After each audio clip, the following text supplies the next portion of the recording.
सिंधुदुर्ग किल्ल्याच्या तटबंदीला मोठे भगदाड, ऐतिहासिक वारशाच्या सुरक्षिततेवर प्रश्नचिन्ह. युनेस्कोच्या जागतिक वारसा स्थळांच्या यादीतील सिंधुदुर्ग किल्ल्याच्या तटबंदीला मोठे भगदाड पडल्याची धक्कादायक घटना समोर आली आहे.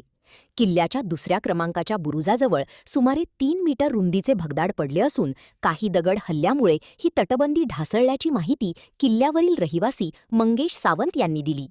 छत्रपती शिवाजी महाराजांनी समुद्रात उभारलेल्या या ऐतिहासिक किल्ल्याची होत असलेली दुरवस्था चिंताजनक असल्याची भावना त्यांनी व्यक्त केली.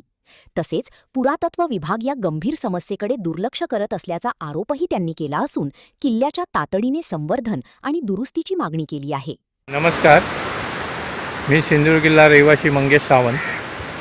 आज सांगायला एक अत्यंत वाईट वाटतंय की या सिंधुदुर्ग किल्ल्यावरती आम्ही आज 10 पिढ्यांपासून राहतो आहे आणि या किल्ल्याची जी अवस्था आहे ती दिवसेंदिवस बिकट होत चालली आहे. या किल्ल्याच्या पूर्वेकडील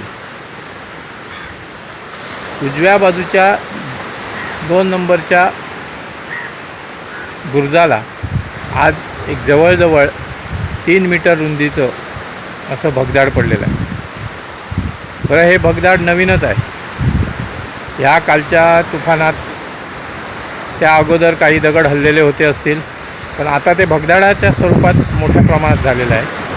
आजच माझ्या निदर्शनात आलं. मी बाहेरच्या बाजूला उतरून सकाळी मी त्याचा पाहणी केली तर हे संपूर्ण पाव्याकडचे दगड हे संपूर्ण निखळलेले आहेत. आपला हा किल्ला 12 किल्ल्यांच्या युनेस्कोच्या यादीमध्ये आहे, परंतु आज परिस्थिती किल्ल्याची काय आहे?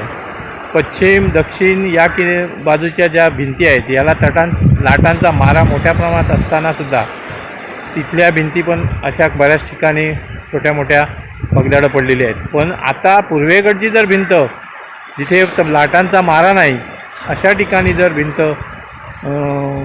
कमजोर होत असतील तर याकडे प्रशासनाने, शासनाने, पुरातत्व विभागाने लक्ष देणं गरजेचं आहे.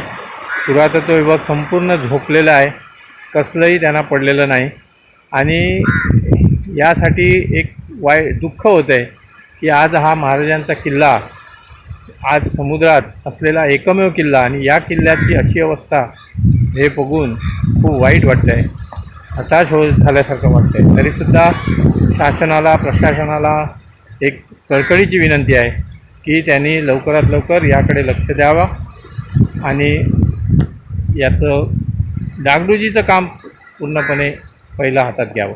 धन्यवाद.